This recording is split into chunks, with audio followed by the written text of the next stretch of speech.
And you are rolling and streaming. Good evening. This is a special meeting of the Morro Bay Harbor Advisory Board. It's Thursday, October 8th, 5:30 p.m. This is a Zoom meeting. And let's start off. Lori, would you take roll, please?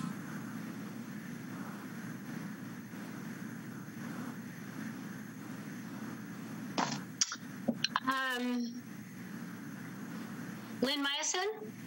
Here. Jean Dowdy? Cherise Hansen? Here. Dana McClish? Here. Pete Griffin? Here. And we know that Mark Blackford will not be attending. So we have a quorum, and we'll call the meeting to order. Do we have any public comments? Do we have any hands up, or have we received any? Mr. Chair, we have one person in the queue with their hand up. Oh, I'm sorry. That's one of your members. Nobody in the queue has their hand up at this time. There is a caller just showed up, and Marla McPherson's there. If you want to raise your hand, you're on a phone, you have to push *9. And it doesn't look like anybody's putting their hand up. Okay, well, we have 3 agenda items this evening. Oh, they just put their hand up. Okay. All right, would you like me to? Let's bring them in. Okay. Caller with the phone number ending in 944, you're on the air.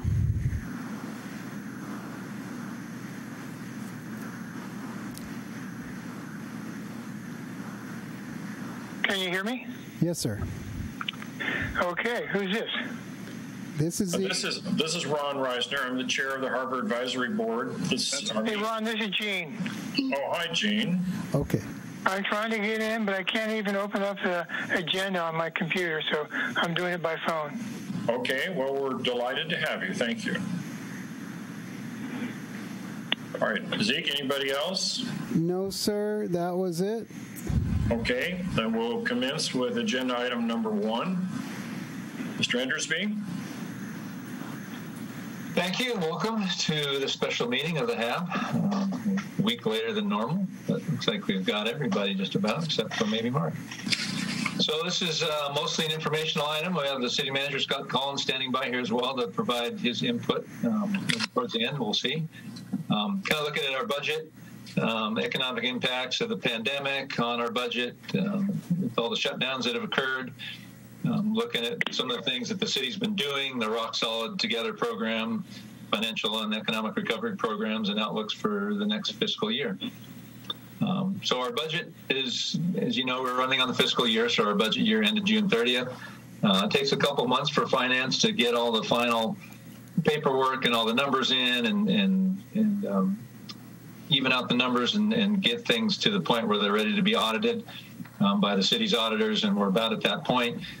So the numbers are generally in. There may be some final changes towards the end, but the numbers I've got for tonight are probably pretty darn close. So our actual revenues came in about $220,000 under budgeted. Of that, about $100,000 is deferred rents from the last fiscal year, meaning leaseholders that weren't able to pay their rent for whatever reason, and we allowed them to not pay without being penalized or any kind of late fees established on them. And so there's about 100,000 of those still outstanding. So we could see some of that or all that come back over time. We're working with the leaseholder group right now to try and iron that out, but that's yet to be seen. Of that rent, of the total rent or total revenues received, the percent gross rents came in about 280,000, almost 281,000 less than, or came in at 280,000, where we had budgeted 427,000. So we had about a 34% shortfall on percent gross revenues across the board. And that budget was a function of fiscal 19-20, is that correct? Fiscal 19-20. So some leaseholders came in with their percent gross even with or even above last year's. Some came in quite a bit lower. And so, without going details, which I really shouldn't on who did well and who didn't, we came in about 34% low on percent gross. On the expense end, I always think we pride ourselves as being a pretty thrifty department, and we treat the money like our own and to try not to spend excessively. But when COVID hit, the city hit its emergency financial plan, which put a lot of stopgaps in place, and we stopped a lot of spending. We came in about $110,000 under budgeted on the expense end. That's a combination of austerity programs, not spending money, a layoff. Roger, our maintenance aide, has gone to a volunteer basis, so we're not paying that position. Attrition, meaning, when Charlie moved on to a rec, and then Sherry came on half-time, and Sherry moved on to another full-time job elsewhere, we have not filled that position, so not really a layoff, but a position unfilled, so that remains unfilled. And then again, cutting all but the absolute most critical spending, which is doable on a one-time basis, but in the long run really isn't going to be sustainable without some level of service cuts. So we made it through the year. The bottom line net for the Harbor Fund was we had to pull about $70,000 from the accumulation fund to make ourselves whole. In other words, we're in the red about $70,000 net. The good news of that is, if you consider the roughly $100,000 of percent gross, or of $100,000 of deferred rents still carried on the books, if you were to consider those paid in full for that fiscal year, we'd be about $30,000 in the black for the year. Whatever the solution for those deferred rents is, they will not come into this past fiscal year because those books will probably be audited and closed, so there'll be a little bit of a quote-unquote bonus onto this year's revenue. Derek, for the benefit of the public, would you identify the calendar period for the city's fiscal year, please? So the fiscal year, every fiscal year runs July 1st to June 30th of the following year. So we're currently in the 2021 fiscal year, which started July 1st. So these numbers are all the 1920 fiscal year, meaning July 1, 2019 to June 30th, 2020. That's what all these revenue numbers are from.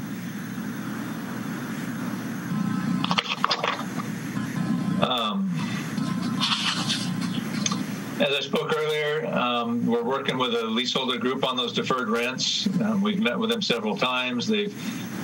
Back in the 90s, there was an official leaseholder nonprofit group that used to meet with the city and iron things out and deal with issues that dissolved probably the mid-90s, early 2000s. Well, it's reformed largely out of the pandemic and the economic effects, and how we're going to move forward with deferred rents, and then potentially what we may do with other rents into the future.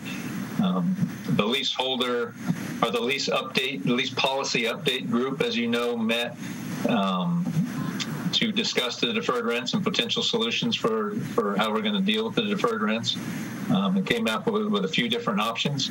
And those options were full payback over some time period, penalty and interest free, a percent gross pay solution where maybe only percent, the actual percents generated would be paid as opposed to the minimum rents. As you know, some lease sites pay a minimum rent and a percent gross on top. Some just pay minimum. But some of our percent gross rent payers traditionally, that have been traditional percent gross payers, may be something below that. So looking for maybe some in-between methodology there. Rent relief, meaning some degree of rent actually waived, or reduction in future rents, based on some metric of the economy or how the pandemic goes. So those are all things in the mix being considered. Nothing's been agreed upon yet. Anything ultimately has to go to the city council. And we're working on that and hopefully get that something to the council in the next month or two. Business-wise, on the waterfront, it looks like we've got about 4 that have fallen victim to the pandemic. Junk Love and Marina Square, may have been other factors for that as well. Indie Collective at the Harbor Center was a relatively new startup there. When that little building on the backside of Harbor Center got redeveloped and added on last year. Blooming Day Rose Spot, the boatyard lease site, which was another relative newcomer that had just gotten opened up. After that whole seawall thing got finished and they got opened back up, they came into business there, so they were relatively new. And the Coffee Pot restaurant at Giovanni's, not the Coffee Pot wasn't on the lease site. The lease there really only incorporates about half of the fish market building itself, but Coffee Pot is on the waterfront, and that they closed as well. Any questions on that? I guess maybe I'll stop there at the budget point, see if there's any questions or. So I'm going to go down the line as we usually do. Sharice, comments or questions so far? Oh, not so far. Dana? I can't hear you. None. Lynn? None. Peter? None. Gene? None. Eric, when in the expenses section, when you commented that the reduction in the budget is not sustainable in the long term, what key service elements that could be impacted? Harbor Department key service elements. Well, I mean, I don't want to speculate. I mean, it'll ultimately be up to, city council and city management going through a list of potential expense items. We've got fixed expenses, insurance, utilities. There's not a lot we can do with those. The vast majority of our expenses, like any government, is in personnel. We've got debt service, which is only going on. We've got this year, which we just pay, our rent payment for our loan payment for the South T Pier comes in like August, so we just paid that. There's only one more year left on that, and that's $135,000. So that will help greatly. But really, it's cuts in services. I mean, we've already, fortunately, we've got Roger back on a volunteer basis, which is wonderful. But it means. It's personnel. It's closing restrooms. It's lifeguards. It's harbor patrol. The fixed expenses you can't do much with. They are what they are. So, I don't want to speculate. And we've not developed a prioritized list at this point, although we're starting to think about it, or will be starting to think about it. That's the kind of things we're looking at. Is it correct? I would be concerned about the maintenance of your vehicles, the boats and the trucks. Yep.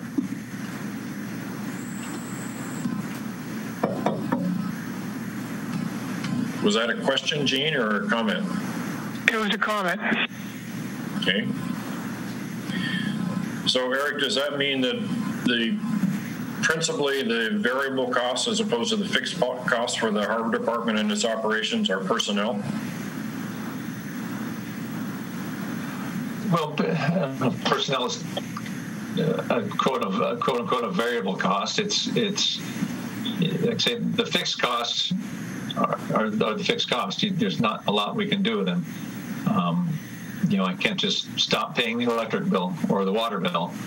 I guess we could shut off water to where we service water, which means restrooms, those sorts of things.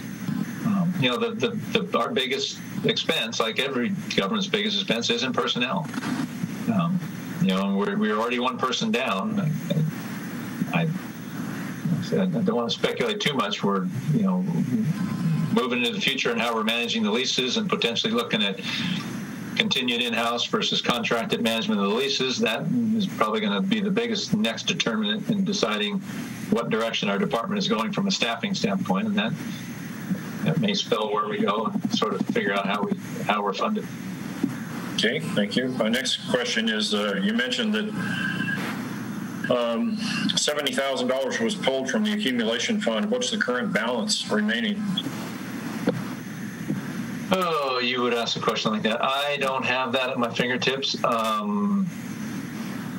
want to say our accumulation fund balance right now is 500 and some odd thousand, with things already earmarked for Beach Street slips and a couple other projects. So, when Corona hit and everything started shutting down, we made a conscious decision to put the brakes on all capital projects. Just left them in the budget earmarked, didn't take the money and do anything with it, just left it there, not knowing how we were going to get through this. So at least with this year, we've needed 70,000. But like I said, 100,000 is still deferred. That may come back in this fiscal year. We just don't know what the final solution for that's going to be. Am I correct in saying that historically the application of the accumulation fund has been infrastructure? Yeah, infrastructure and equipment. I'm trying to remember back. When the power plant announced its closure, we had a couple of years of still getting the 275,000 that we didn't. We only used the minimum amount we needed to balance the operating budget for a couple of years until we weaned ourselves off of that. But in my history of working as department director, we've not had to dip into the accumulation fund and then treat it as a reserve fund or an emergency fund. I don't know if we've done that in the past or not. We may have. From the Harbor Department's perspective, what are the three most pressing issues that the department would look to the accumulation fund to finance? Well, it's things that have been on the list. Beach Street slips and a couple projects on the T-Piers are my biggest capital projects right now. Patrol boat, as you know, we're working on, but so far we've gotten a grant and we've got the friends doing some fundraising. We'll see how much we need to dip in for that. But it's really the Beach Street slips and the 2 T-Piers and then follow on slips and other public pier stuff that needs to start coming after that. Okay.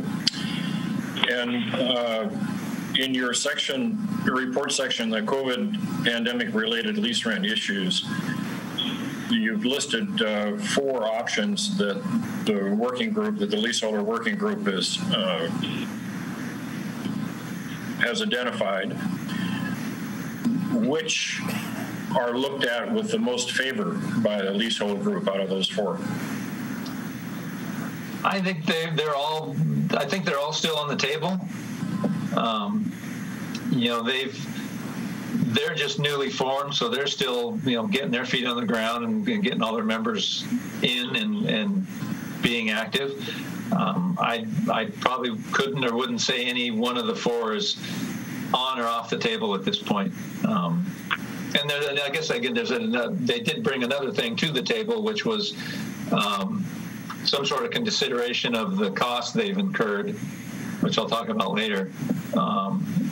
The cost they've incurred on having to comply with all these COVID closures, meaning PPE and screens and different hard costs they've had. So they've brought that to the table as potentially something to reduce their rents by the cost that they've had for those sorts of things. Okay, and my last question on these sections of your report, the 4th bullet item says reduction of future rents based on some metric of the economy and status of the pandemic. What sort of metrics are being discussed? I think we'd be looking, I think sort of like they're being looked at as triggers, if looking back at, pre-pandemic, past 3 years, maybe average the sales tax out and that the city received on a gross basis, and then if the future sales tax reaches some percentage of that, maybe then at that point you'd start reducing. If you cut rents by some amount and said, okay, when sales tax at large within the city reaches, I'm just making this up, this isn't anything we're discussing in this kind of detail. If sales tax at large reaches 80% of what it was in the last 3-year average, well, then maybe the rent reduction cuts back to something else and sort of a tiered scale based on sales tax or TOT or some combination thereof. Okay, thank you. So please proceed. If I may interrupt, I'd like to confirm that Mark Blackford has joined the meeting. Mark, welcome. Mark, are you there?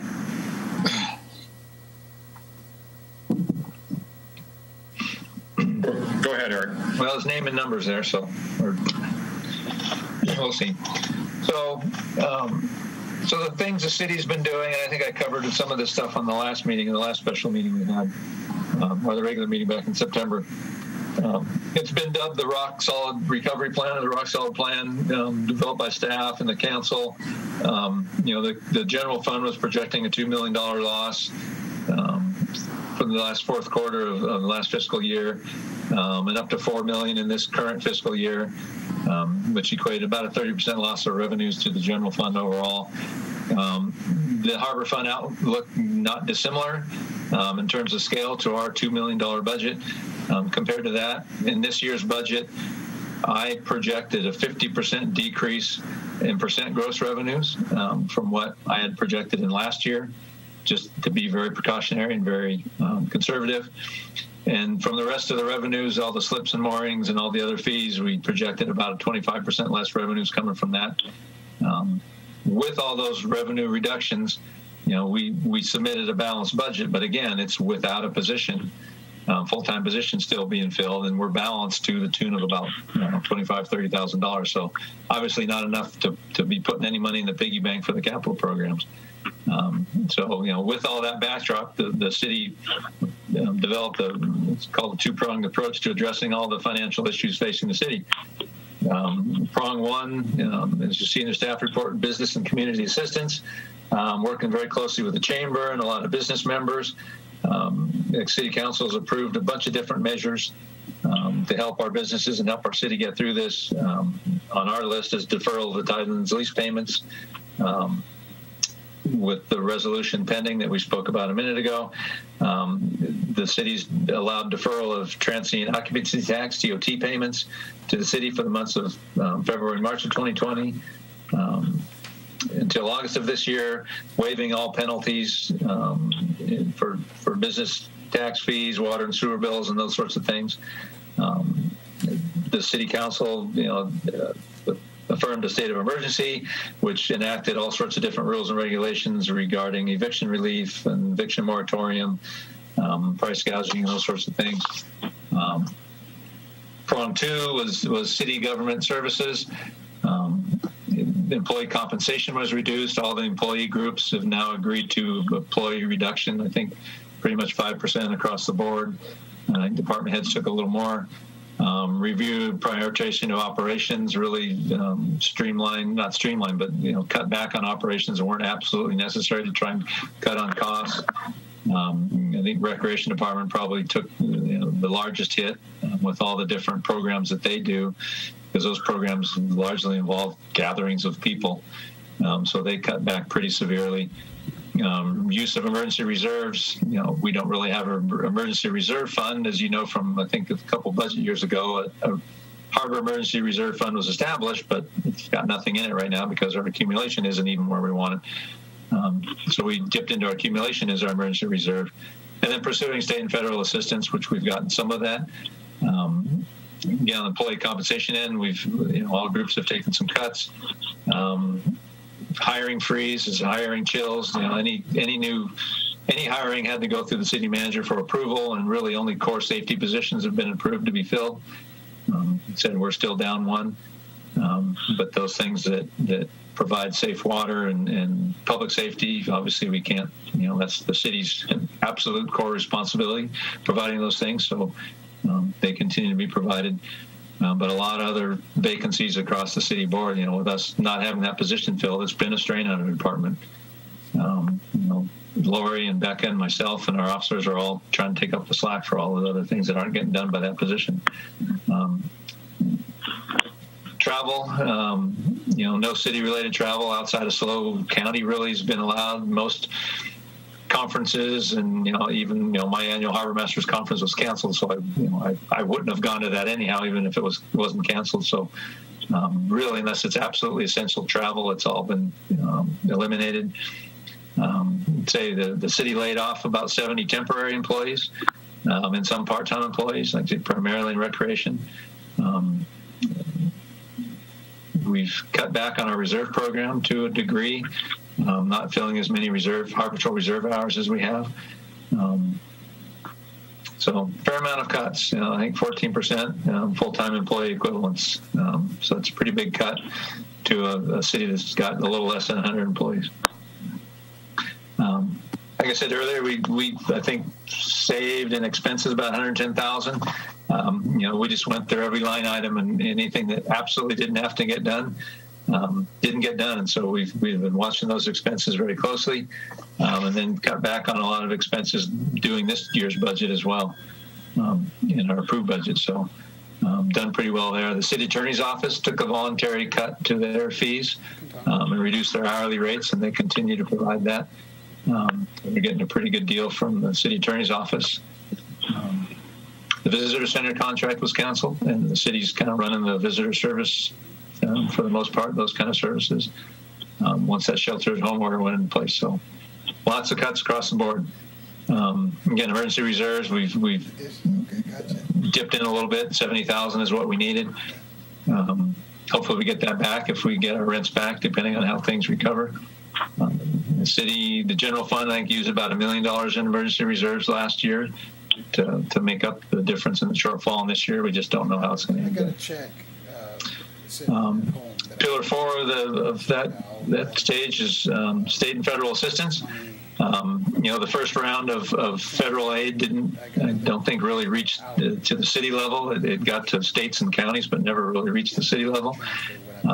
We've been eligible to receive about $125,000 in CARES fund for whatever qualifying purposes they are. Mostly it's hard costs, personal protective equipment, those sorts of things, public safety response and messaging. So hopefully we'll be able to get some refund out of that. I don't know what portion of that will go to the harbor fund. I don't think it's been determined to that granular level yet. And so that's been the assistance that's come from the state and federal government. We've submitted some fairly extensive requests to FEMA, Federal Emergency Management, to offset a lot of our COVID expenditures. Again, most of those will probably be hard expenses. PPE, rental of those big mobile electric signs, those sorts of things. We've not gotten any FEMA reimbursement. That typically takes a year to 3 to really come to fruition. So we'll continue to see what happens there. If I put Any questions on that section? would that be enough? Dean? No. Peter? No. Lynn? Yes, I have a question. When salaries cuts were taken, does that affect the benefits as well? Or do all benefits remain at the same cost as before? The benefits that the employee receives remain the same, but the benefits, and I don't know the exact formulas, but benefits have a metric tied to the pay. So Okay. depending on the position and whether it's public safety or not public safety, some of the benefits allocated are based on the pay rate. So when the pay rate goes down, the benefits go down. Benefit costs go down, I should say. Right. Thank you. Yep. Dana? None. Charisse? I have some. Okay, so I have a couple, but the first one that I'm going to ask is that because of COVID, has the harbor office noticed any new tech that has helped with job efficiency that they can carry on throughout after COVID and during? That's worked really well. That's an interesting question, Therese. I suspect, like businesses across the world have discovered, this Zoom format, online meetings, works pretty well for some things. So I suspect we'll continue with some level of that. I don't know how much of a cost savings that may be. Outside of that, our doors are locked, but we still deal with the public out front. So that's not really seen any sort of savings in that regard. So I guess the short answer to your question would probably be no, nothing much. Harbor Patrol is Harbor Patrol. That's being out on the water and boats and the beach and people. There's really no way that technology we've discovered through this process is going to change that. And management of our leases is management of our leases. It's mostly, pushing paper and money and computer buttons. So probably not. Are you able to use any of because a lot of times the phone calls that come in or the people who come in, you have to ask some of the people that are on running up and down, or they're on the boats, and you do it through a walkie-talkie or whatever it is. But is there a way you can field these calls rather than having to have a middle person be the recipient of the phone call or the person at the desk, and then therefore is there any way that you've found a way to just get them directly to the person who can answer the question instead of having a middle person? Well, between, for the most part, unless somebody calls and asks for Becca or Eric or something, and which just get it to them however you get it to them. Mm-hmm. Everyone is, we're very well rounded in our department. There's no compartmentalization. We don't have divisions. I don't have a maintenance division, this division, that division, and let me send you to maintenance. Everyone's gotten very good because everyone lives in the same 900 square feet, and we all are in each other's business all the time. So I think everyone's pretty good at knowing the answers to the questions, even though it may not be, I'll use Lori, for instance. Been around long enough, seen enough, where if somebody calls on the phone or on the radio and asks about something sort of Harbor Patrol related, usually she's able to answer it. And the same with me and Becca and everybody. Most people are able to answer the questions because they've been around long enough and they've seen it and they're able to field it, unless it's somebody asking for a specific person. So I think we've gotten pretty good at that. Okay.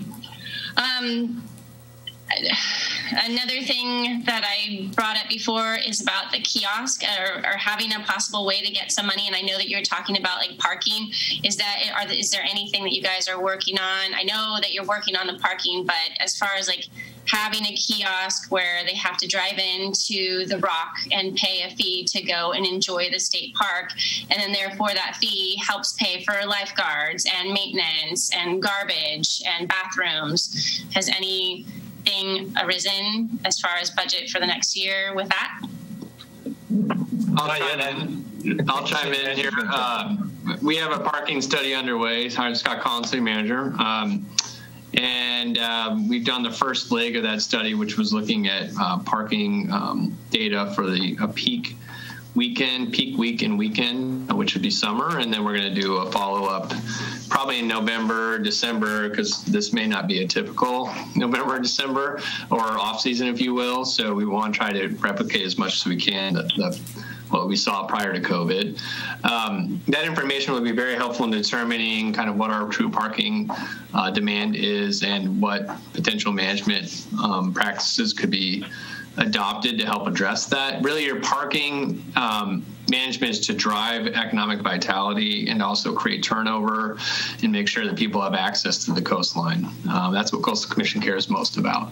So anything where we would be making it more difficult for folks on the lower income strata to enjoy the coastline will face intense scrutiny from the Coastal Commission, as will any kind of revenue generation for the city. So there has to be direct ties from those revenues to the services provided to the residents and visitors. So we have to make a pretty strong case today that the demand is there, which I think it is, and then B, that the revenues are really driven back into providing those services. I think we can make that case, but there is still a lot of work to do before we do that. So I've been in touch with Coastal Commission staff and some commissioners about it just to make sure they understand what we're trying to achieve. This isn't an attempt to put money into the city's coffers. Really, it is to pay for itself, but also help drive economic vitality and provide important services to our communities and visitors. So again, it'll probably take the better part of the rest of this year to complete the study, and early next year outreach to stakeholders, including hopefully waterfront businesses, as well as regular community members, and then presentations to the Public Works Advisory Body, potentially HAB, as well as City Council, obviously. So then it would go, if there's approval and support for paid parking, then it would need to move on to Coastal Commission before it could be implemented. So I think with that all being said, I don't foresee us bringing any money in from parking this fiscal year. At the earliest, it would be next fiscal year. Okay.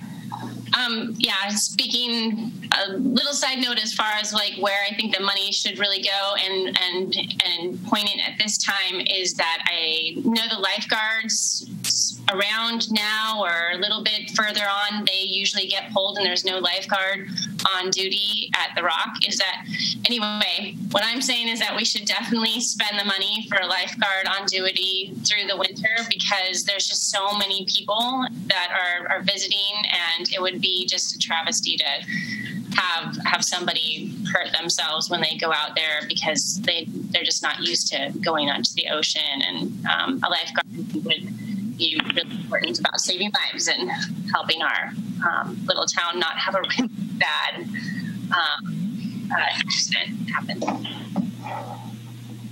Well, Charisse, I think you identified the key items out there, or the cost items that would be perfectly reasonable in my simple mind to go to the commission and say,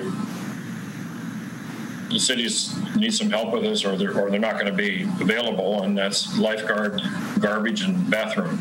Exactly. Yeah. Pretty straightforward. Yeah. And Charisse, I'm going to kind of answer the previous question you had of, any tech we've learned. This really isn't, it's sort of COVID related, but not directly. The RV program, we've, and I'll talk about this more in that item, but there's an app, it's in the cloud. There's a program in the cloud that we've employed. It's called Bonfire that takes the reservations, and people pay through it, and it's pretty cool.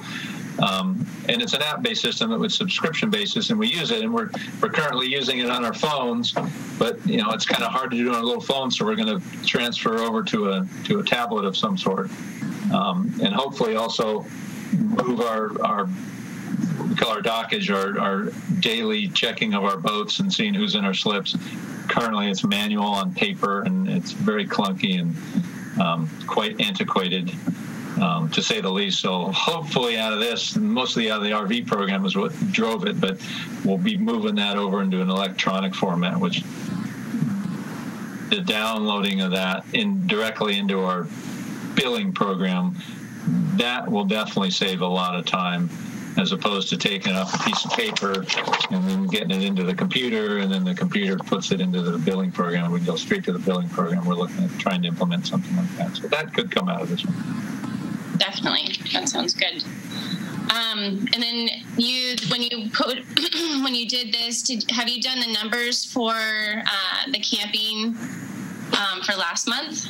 Have you figured out, is that above what you were budgeting, what you thought, expectations wise?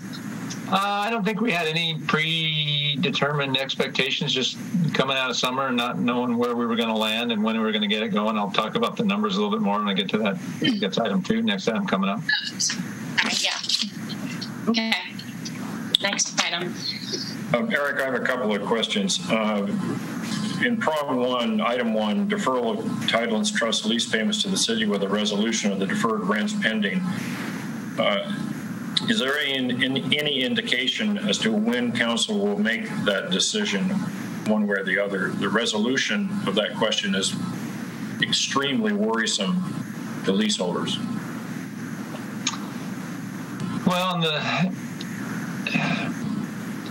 the last couple meetings we've had with the leaseholders, and I'm going to be a little careful because it's a negotiation of sorts, so I don't want to reveal too much, but there's 2 things we're looking at. One is past rents, looking back and how we deal with past rents and squaring up the books one way or another, and then going forward.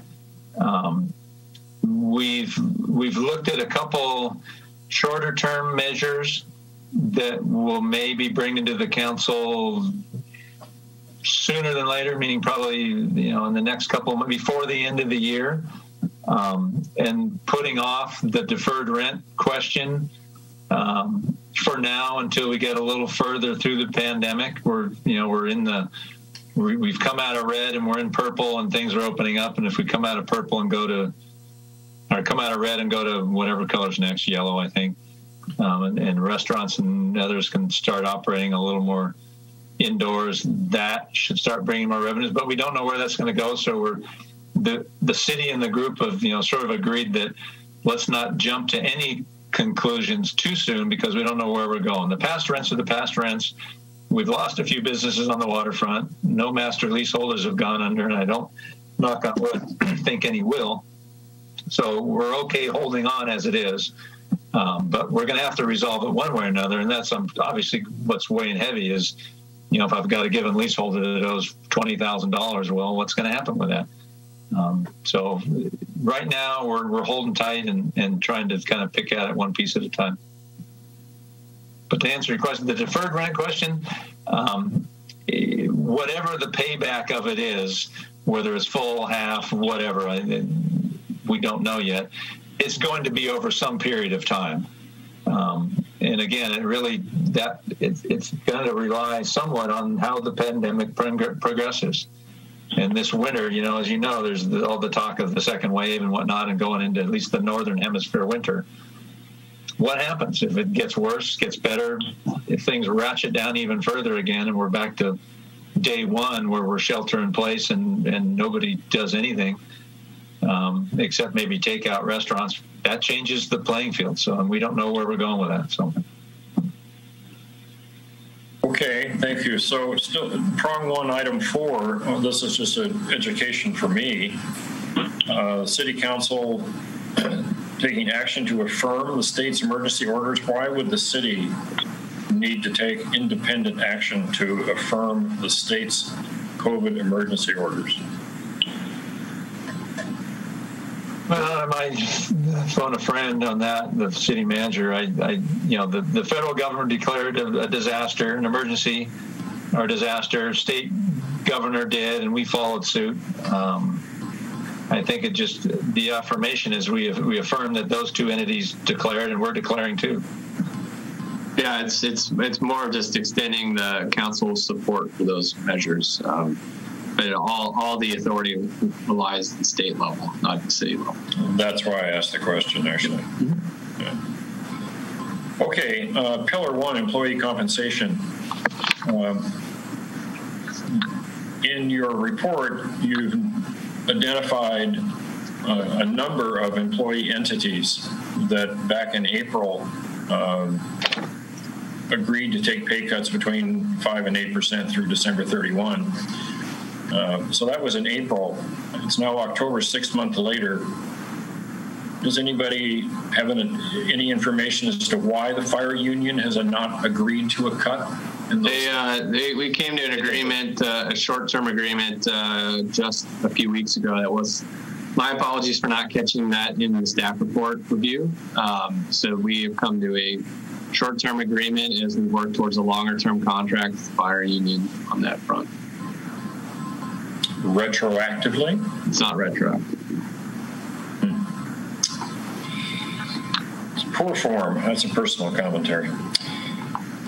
Pillar 2, last paragraph. Eric, how specifically is the Harbor Department, and you've touched on this in a variety of ways, but if you could just summarize for us, how specifically is the Harbor Department managing this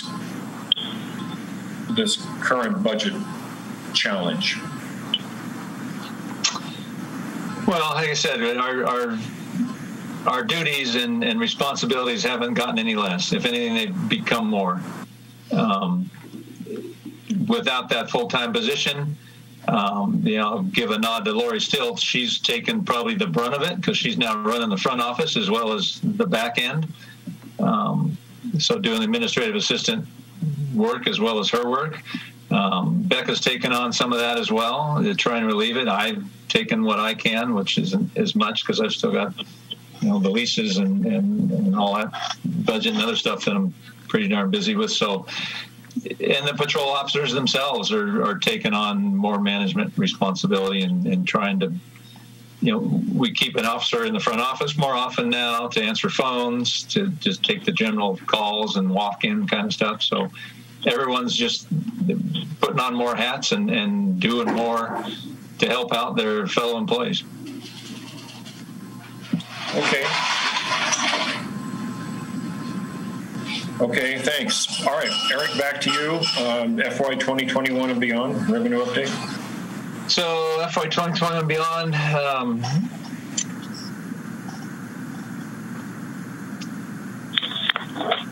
TOT, so, going into this fiscal year, we're a few months in now. The TOT, just a couple of benchmarks for you. TOT for July of 2020 was about 80,000 less than 2019, which largely follows, what the happened last year with what we didn't receive. Sales tax, we're expecting a decrease. I've got 2.5 in the staff report. I just checked with the finance director today. That's been upticked to 3%, she thinks. So sales tax over the same period, down about 3%. We've seen largely, the feedback I'm getting from the leaseholders is largely along those same lines. Obviously, TOT, we don't receive any TOT, but we receive revenues from percent gross from those that have hotels, but it's not a large number of our leaseholders that do that. But, we've still got, our leases are largely following the larger trend of the city. A lot of unknown factors, and what's going to happen, as I spoke a minute ago, with how long this pandemic's going to go and what's going to happen this winter if things get ratcheted down even more. We really won't know other than anecdotal asking our leaseholders how they did. And I've got a couple that are pretty, I talk to quite a bit, and, they relay to me, how they've done this year versus last year. And so I get sort of a feel for it, but we really won't know until the next July when they tally up their year's totals and it comes in. But we'll have an idea, and we'll be keeping closer touch with our leaseholders throughout the year, just so we kind of have a feel of how it's going. Slip fees are generally down. Our commercial slip fees aren't, because all our commercial fishing boats are still here for the most part. No one's left. Those numbers are still the same, but our transient boating related revenues are down. Sort of the discretionary revenues, those that come passing through Morro Bay, they're down to a degree. So I think it's largely reflecting the 25% cut that we put in the budget. So hopefully it won't be any worse than that. So that's kind of where we're at on the revenue end. I'll get into the RV program here in the next item. We're estimating, conservatively, once it gets fully established, if we fully establish it, we could get up to $250,000 in revenues out of that. City manager spoke of the parking study going on, and if that occurs, could see some revenues from that. But as I said, most of those revenues don't just go into the general pot. They're used to do management of the system, and then other related services.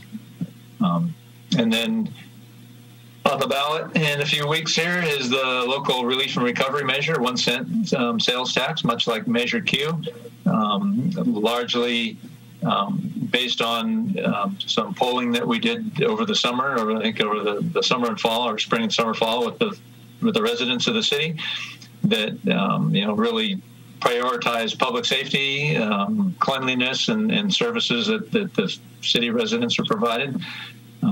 It's known as Measure E20. Could generate up to about $2 million annually for the city to maintain those core services. And really, the amount of sales tax, I think this is correct.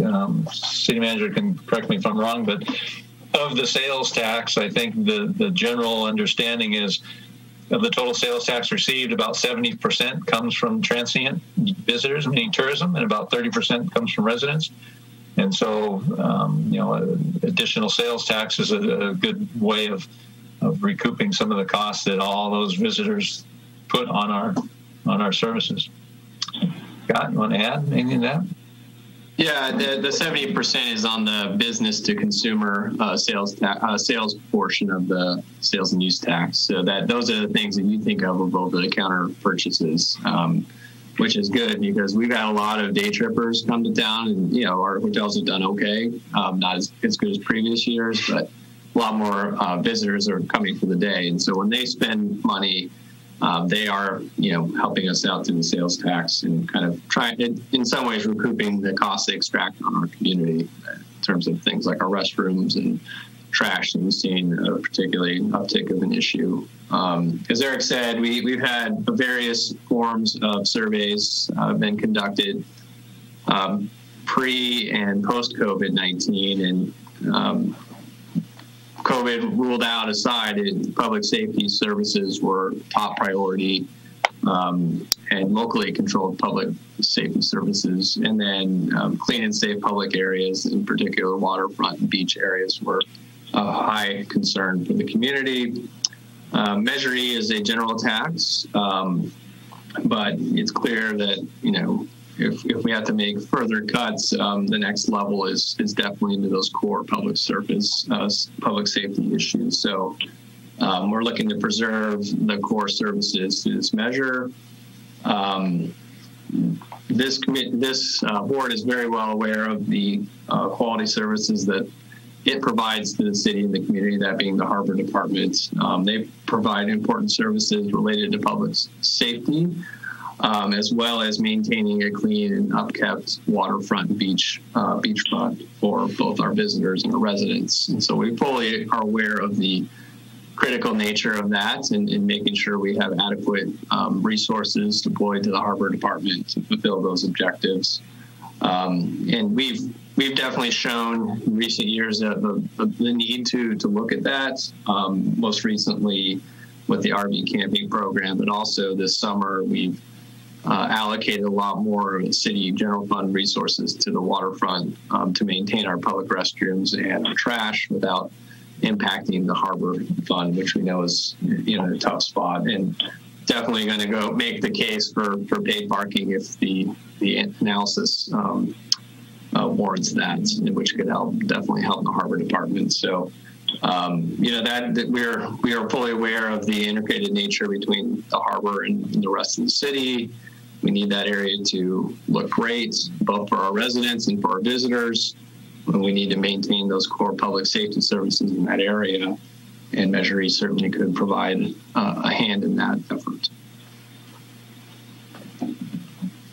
And Ron, I'm going to add one more thing that Teresa reminded me of, and it's on the council agenda, we should have posted today, in terms of programs we've got to help out our businesses. And this is citywide. There's a small business grant program going for city council consideration. I think it's looking at revenue from economic development fund we've got for small grants for businesses to recoup some of their costs for COVID-related expenditures, you know, hard costs, again, PPE, putting screens up, you know, all of the stuff they've done. So look to the city council agenda. That item should be up, and it has all the real details on that. And that would include our waterfront leaseholders as well. Any brick and mortar business in Morro Bay would be eligible for that. Okay, thank you. Eric, before you go to your conclusion, while we have Mr. Collins, I'm going to poll the HAB to see if they have any questions or comments about E20, because that's Mr. Collins was kind enough to take his time to be present for the relative to E20. Charisse?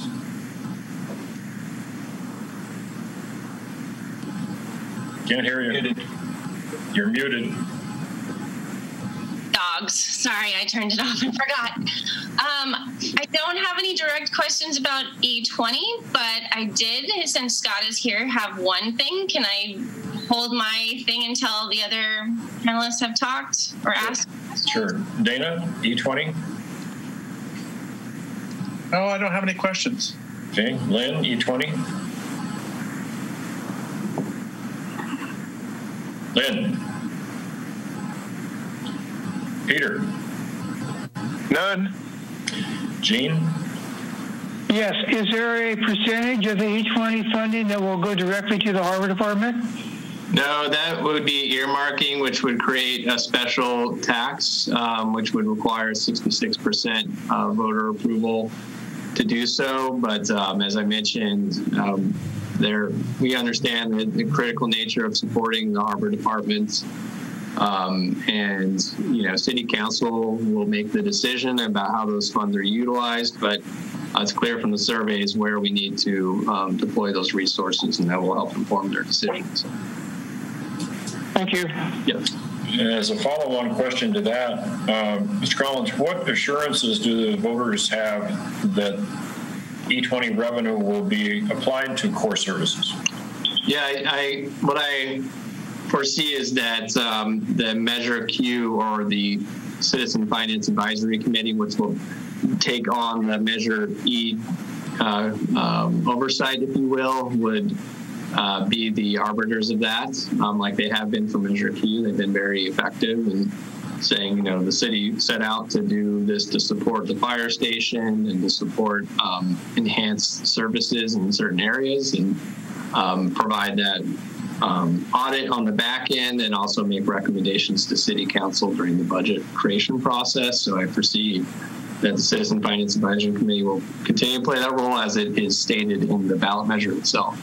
So I think that'll be the number one check, and then it's the voters holding city councils accountable to that, via the elections. So those are your two main checks on that. But as we said, the next level of cuts would touch those core services if we don't get a new source of revenue soon. Okay, thank you. If I recall correctly, and I could be wrong about this, Measure Q was targeted quite specifically on, to use your phrase, core services. And E20 is not, in fact, targeted specifically. So that constitutes a difference. Is that correct, or am I? Measure Q, I think, had a non-binding resolution that may have been attached to it, which, again, it can't create any legal requirements to do anything. It was just sort of let's make sure that the community thinks this is how the money should be used, but it doesn't create a legally binding requirement. So that was a decision made in 2005 or 6, whenever that was on the ballot, to do that. But again, it doesn't have a legally binding contract where the city has to do those things. It's just a guiding document. Okay, and Lynn, are you back with us? I think so. Can you hear me? Did you have any questions for Mr. Collins about E20? Not directly about E20, but about core services regarding the harbor, within the harbor department. Please. Which of the services that the harbor department currently renders are considered core, and which are not? Yeah, good question. I would assume the safety would be the highest import. So patrol and probably lifeguard services.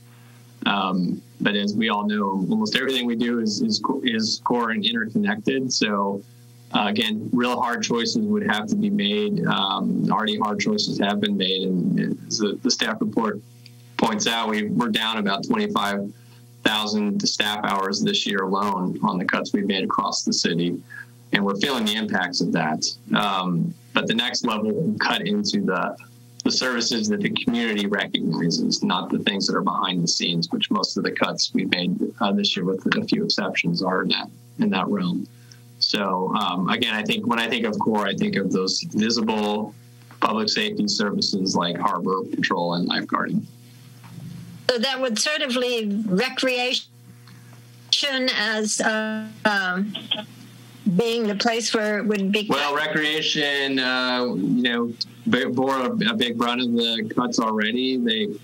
Most of the part-time staff were laid off, and their full-time staff, which was 4 members, is now cut in half down to 2.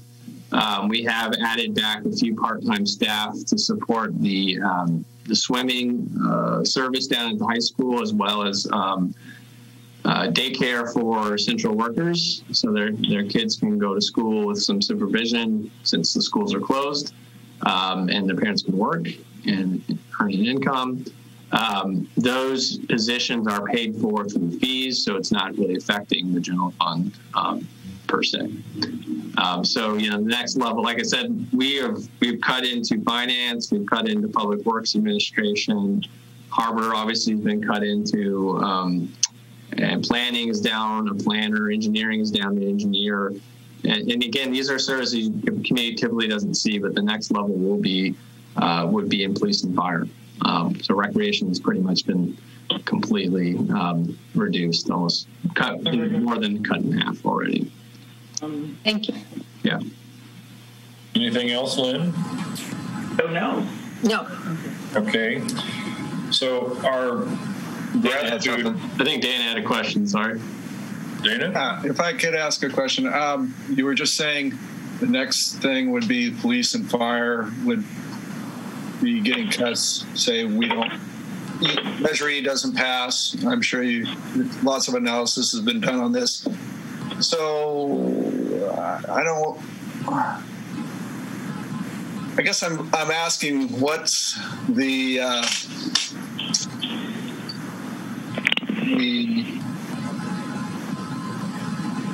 outlook if we don't get Measure E passed?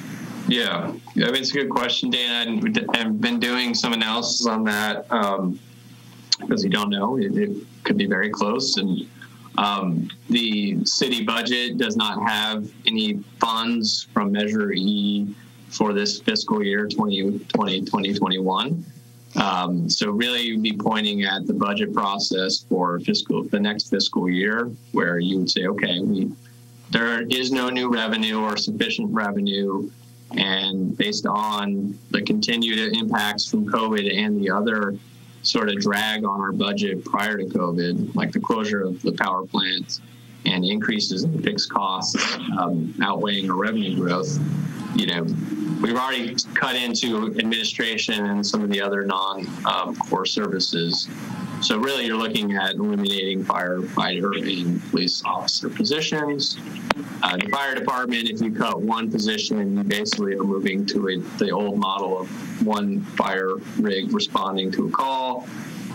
You don't have a simultaneous call capability, which we currently do. You have two guys in one truck and two guys in another. About 19% of our calls are simultaneous, which means when they respond to one call, another call comes in, they're able to break off. If it's a non-fire call, it's a medical call, which 70% of our calls are. So that would show up in slower response times. In police would be, we would scale back the number of officers probably on duty over time. That's sort of what we're looking at, Dana.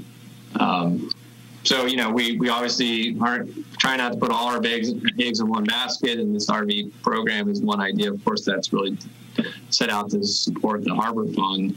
But we do have other things we're looking at just sort of as last-ditch emergency efforts like selling property, but those are one-time things you can call on, but then you have the lost opportunity costs in the future where you could maybe use those properties differently, just to keep things running. But, our emergencies will deplete, reserves will deplete over the next couple of years if we don't see a change. Okay, thank you. Tough time to be a city manager, Mr. Robbins. Never dull. Tough time. Well, thank you for your time. You're welcome to continue with us if you'd like. But if you, I might stick around for the RV discussion. Therese, did you have a question? Yes. Okay. Yeah. I'm muted. Okay.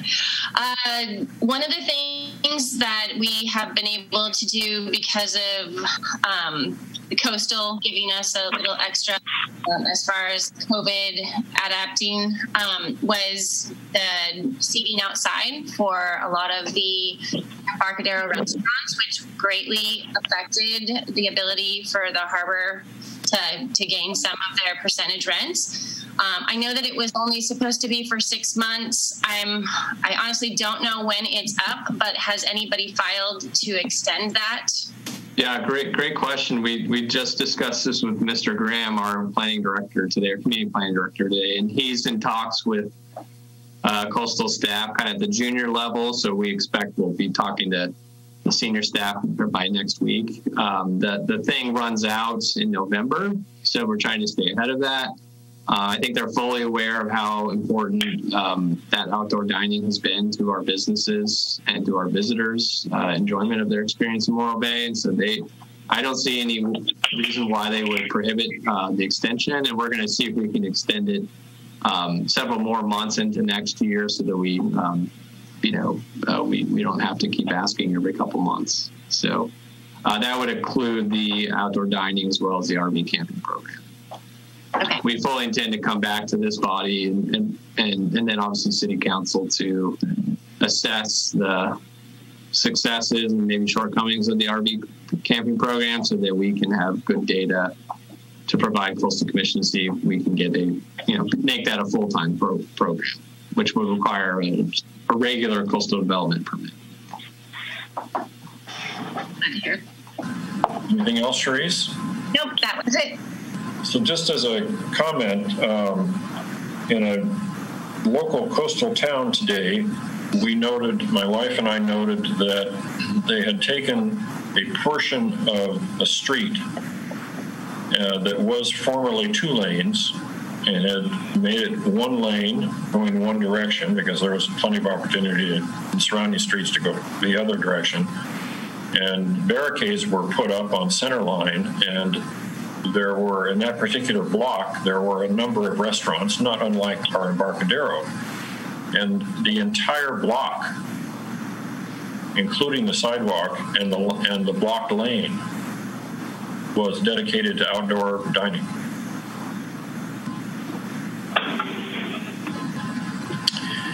Eric, you want to conclude your agenda item number 1?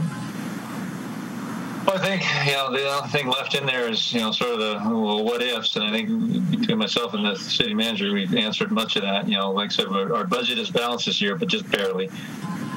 We still don't know what's going to happen with the rest of the pandemic. And, like I said, the cuts we made to the operating budget to save $110,000 were, pretty austere cuts that aren't sustainable in the long run. And if things continue and there's no relief, both from the pandemic and financially with additional new revenue or improved revenue sources, we're looking at cuts to services. And you asked earlier, what are the priorities? Well, I don't really want to daylight those yet, but, cutting into public safety is probably going to be one of them. We'll just have to see what happens and where we end up going with it. So, no one's been immune from it yet within the city. So, police and fire are operating on pretty thin levels as well. So we'll just see how it goes throughout the rest of the year and how revenues bounce back and what the pandemic does to us. Okay, Eric, agenda item number 1, that's really important information for the HAB and certainly for the public, and it was very well presented. It was a cogent report. Thank you. Thanks for the time for the department for doing that. Thank you. No problem. Agenda item number 2, update on status of the Waterfront RV Camping City Council 2019-2020 Goal Action Item. Wow, there's a mouth. That's only 2 lines. So the RV program got it going September 10th, I want to say was the date when we finally went live. As you know, this is a council goal action item. It's, investigate new and improved revenue sources, and RV camping, something we've been banging away at for a while now. Council approved it, our advisory board approved it, and changed a few things in terms of where and how many. What was okayed by the HAB and by the council was really 5 different locations. One, Coleman Park, where we are now, 3 spaces in there, out by the creek.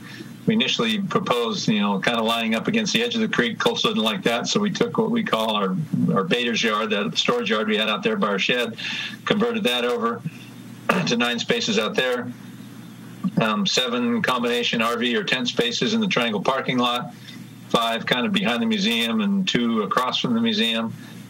Coastal wanted to see tent opportunities there. We've had a few of those, not too many, but we've had a few. Another space we had gotten the tentative okay for was what we called the Target Rock area.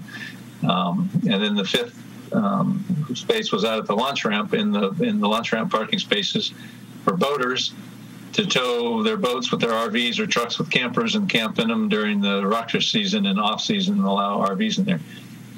When we started looking into doing the groundwork for the spaces at Target, we started looking. It was looking pretty heavy. in terms of a lot of rock and a lot of uneven ground is going to be very expensive. And then the proximity to the otters and all the tourism that was occurring through there because of the high visitation of the waterfront, we said, nah, let's not do that. That's a little too much.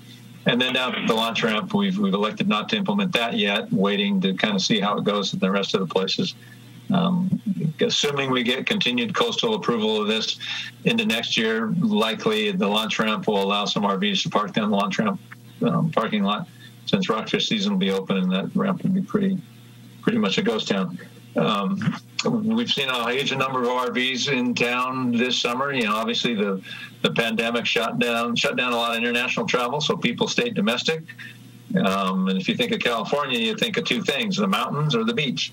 Well, the mountains were a good option for a while until they all caught fire.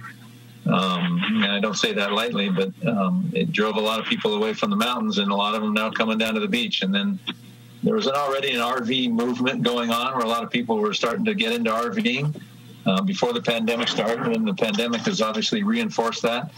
And that, coupled with our previous fine for illegally camping in a non-RV park in the city, was pretty low. We recently upped that to $250. It's such a state that the police department had given a couple of tickets to some illegal campers at the Rock back in August. And one of them's comment was, "Great, we'll see you again tomorrow night for the ticket," because it was so much cheaper than just going to an RV spot. So that's all helped. And then we opened up our RV program, got it going on a pilot basis. I told you where the spots are. The first weekend, we've had a couple of weekends where we were completely full. We had all 19 spaces full.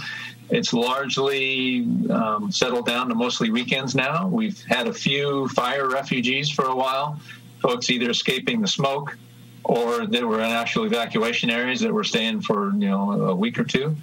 Those seem to have faded out.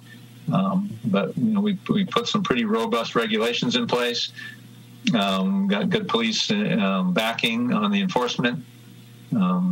We've had a few little bumps in the road as we've gone. Nothing terrible. Mostly it's our rules and regulations that control a good amount of that. So we've done okay there, and people are falling into line. It's all online. You registered to the app, through that Bonfire app I spoke of earlier. You pay online. People change their reservations. Sometimes they cancel. They have to come to us for that, and they'll either email us or give us a phone call, and it seems to be working pretty good. All our staff is involved with it, mostly patrol. This was Dana Stein on our patrol staff was the lead on this, that put most of it in place in terms of all the hardscape and helped with all the signage. So he's been fielding most of the issues, but so far it's been doing okay. In their staff report, from a financial standpoint, the program, at least as of today, from a revenue standpoint, we have close to $18,000 in revenues. So again, that's from September 10th through today. On the expense end, expenses, we're still trying to sort out where they all go, and so these numbers aren't 100% accurate, but it gives you a rough scale of where we are. I think we've spent somewhere in the neighborhood of about $20,000 to $22,000, and so we're coming close to a break-even point, and that mostly was in groundwork, site preparation, smoothing things out, and putting down some road base to make flat spots. Spent a few $1,000s on graphics and signage, creating the signs. We've got a look to it. If you've seen it, it's kind of a hexagonal shape that says waterfront camping. Everything, as you know, if you're going to run a business, you got to brand it and get your logo out there. And so we've gotten that out there, and that had some cost to it. Spent about $1,000 on picnic tables. We bought frames and then built the lumber tops to those and put those in all our spots. So, and then we were paying over at TOT. We pay 10% in TOT. So some of that cost is in TOT and the tourism marketing district, the county's basically the county's T-bid. So we lose 11.5% of our revenues to that. And then the credit card company takes a little cut, as most credit card companies do. So a little bit gets skimmed off the top, and we spent about $1,500 on the app that controls it, the Bonfire app that everybody registers through. So, we've gotten all the hard costs out of the way. I have no doubt we'll break even with all of our hard costs at the end of the pilot program. Even if it ends December 31st, I think we'll be okay. And then if the pilot program ends, we'll see how it's done. See how it does. We had an initial fair amount of negative backlash or negative commentary on the program. As if any of you are on the Nextdoor website, you probably saw it. That's largely died down. I think fair amount of it, folks just didn't understand what it was, why it was, how it was, where it was, and so just either calling those folks back or emailing them back alleviated or assuaged a lot of those concerns and fears. But there's still some concern out there in the community, and I understand it. So we're doing our best to be up front with all of our campers and make sure that they're toeing the line and they're not having big parties or trying to have big fires and trashing the place. So far, like I say, knock on wood, we've done okay.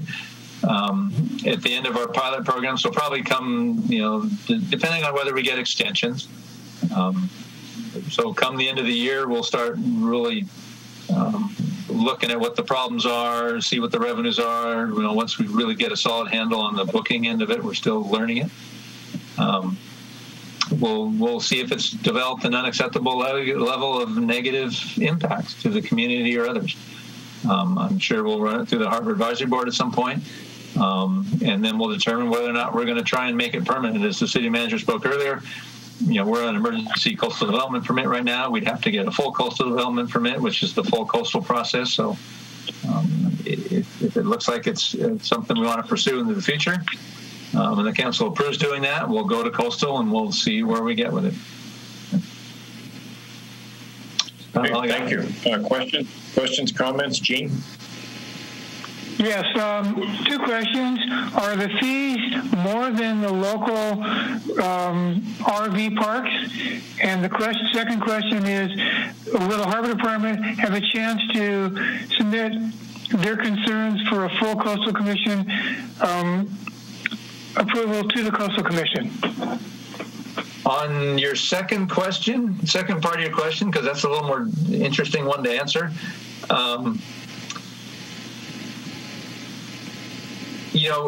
Obviously, if we're going to go forward with it to coastal, we're going to want to put our best foot forward. And I would assume part of that is going to be going to coastal and saying, here's the problems we experienced, here's how we addressed them, here's how we intend to address them. And so that would be part of the process, yes, if that answers your question, Gene. Well, I'm just curious whether it'll be an agenda item that we can talk about. Oh, I anticipate at some point when we bring our summary back to see if we're going to move forward, we will bring it through the HAB. And we'll bring, and I guess maybe your question was, is the Harbor Patrol going to show up at that HAB meeting and give you their input? Potentially, yeah. I was concerned whether the Harbor Advisory Board will have a chance to comment. If I have anything to say about it, yes. I think what we're going to want to do is run our summary through, what our findings are, what our staff recommendations are through the Harbor Advisory Board, and have the Harbor Advisory Board take a position and make a recommendation or an advice to the city council. That's what I've asked, yes. Yeah, okay. Gene, it'll be put on the agenda once the summary is complete. Okay. Yes, I would foresee the Harbor Advisory Board making a recommendation to the city council. Fine, thank you. And what was the first part of your question? I totally forgot. The fees for the camping. Yes. Yeah, the fees, we purposefully established them above what you can get here in town in Morro Bay, Morro Dunes, the other ones out on 41 by the high school, state parks. We're dry. We have no hookups, no amenities other than the picnic table, and our fantastic view, which is our selling point. Okay, thanks. Our two prices are $65 for, $75 for the Coleman Beach sites or the Coleman Park sites, and $65 for all the rest. Everybody else dry is about no hookups is like $45 to $50. Thank you. Peter? Yes. Questions, comments on this agenda item? None at this time. Lynn? Nothing. Thank you. Dana? Dean's question pretty well covered my. Okay. Charisse? No questions. Okay. Eric, how is the program being promoted? I mean, marketed. As of right now, we have not engaged in a large marketing program. We're starting to look at where we need to start going next. We put it on the city's website. It's pretty prominent. That bonfire app or program itself is pretty widely used in the RV world, so we just have sort of a natural affinity for people to find us that way. We put up our signage. As you know, we see a lot of people just driving to town in RVs. We've got our signage out now in our 3 spots, and so we have that kind of advertisement. But we're working on identifying, and it's mainly online websites where you get yourself to advertise at GoRVing.com and those sorts of places. We're starting to look at those and figure out where we want to get ourselves and how we want to get ourselves marketed on those. What other potential sites, camping sites, have been identified other than the launch ramp? Well, other than the rock, which we as a HAB, as you know, we looked at that over by the intake or the outfall structure, and then Target Rock. We've, on the waterfront, there really isn't much else other than, some spots we've talked about internally, as you know, and this is just internal talk of, potential other spaces. We get right across from our office parked along the road, until we put up more signage and increased the fine. We were getting a lot of people camping right across, just parking parallel on Embarcadero from our office. So, some of our staff have talked about that. Maybe that could be a discount spot along there, along the road, just more for a person coming through RVing. But haven't identified any other spaces really in town. Haven't really thought about it. Do I recall that at one point when the HAB was discussing this with the department that we identified that by the outfall, that strip along the outfall up against the base of the rock, that there were 5 potential spots or something like that?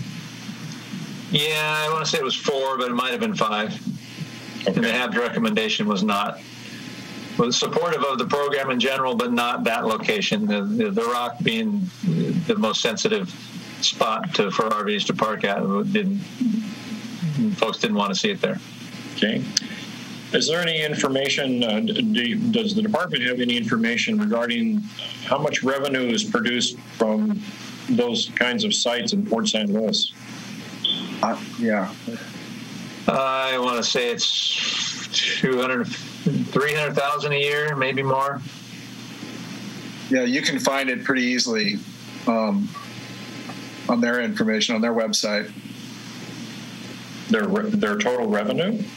Well, it seems that I've looked into that before, and I didn't have any trouble finding that information out. Okay. That it was quite significant. 300,000 is probably way conservative. It's probably closer to $500,000. It's a lot. But we don't know how many slots. Yeah, they have a lot more than us. A lot more than us. Yeah, they have a whole lot. They have an upper terrace area now, and they have all across the road, and then in the parking lot, which they used to, back in the day, they used to haul out boats and set them over there.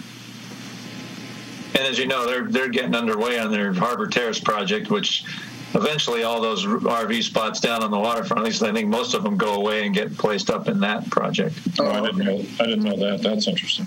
That's years out for completion. But. Where, Eric, if the citizens of Morro Bay wanted to acquaint themselves with the rules and regulations for this program, where would they go to see them, to find them? Go onto the city's website, and should be pretty front and center, that waterfront camping blue and white logo, hexagon.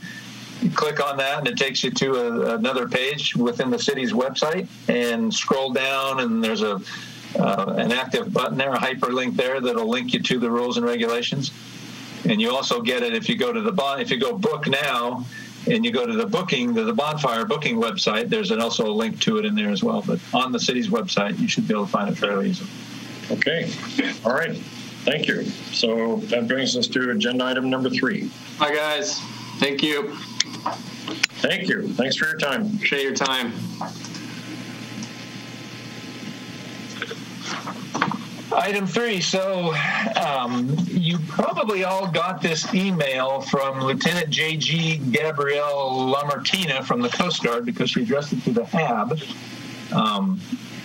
And so about every 10 years, the Coast Guard does what's called a WAMS, a Waterways Analysis and Management System Survey, where they poll local boaters and users of waterways and aids to navigation, and just see how they like them and don't like them, and what might be needed and whatnot. And so they do these surveys all around the country, and it's been about 10 years since we've done one. So they sent an email to the HAB and asked for the board's input. And so I thought we'd make a staff report out of it and basically ask the questions and go through the survey and provide the Coast Guard with some collective answers from an advisory body. That's not to say everybody that uses the waterways shouldn't go online to the Coast Guard, and there's a link here, I hope, somewhere. I thought I put a link in the staff report. There's a staff report in the conclusion where you can go. It's on a SurveyMonkey kind of survey, so it's pretty easy, pretty intuitive, and go do it yourself. But I thought I'd take the collective input of the HAB and provide that to the Coast Guard. Well, that's a good idea. Not just the HAB. It strikes me that you could ask the yacht club to do it as well. I don't know, the fishermen come and go, are mostly transient, if you will. And by that I mean when they come in and they go to their docks, and when they leave their docks. I don't know if we could enlist the participation of the Commercial Fishermen's Organization, but there are 23 there are 23 questions. Was it your intention to poll the board for each one of these questions? If so, my suggestion is that I ask the board over the next few days to respond to this, and we will collate the responses. That's a suggestion. How would you like to proceed? Also, Lynn, well, before I turn this over to Eric to respond, Lynn, are you there? Hello, Lynn. Apparently not, but okay. She's there on the screen, and she's not muted.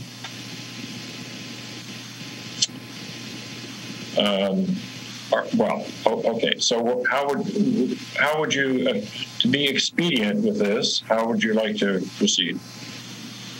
Well, I mean, you make an interesting point. I hadn't thought about it. I mean, I looked at the questions and put in italics, what we'd be asking the HAB, and say 23 questions. I don't want to spend a couple hours doing this, so I don't want to kill everybody's time doing that.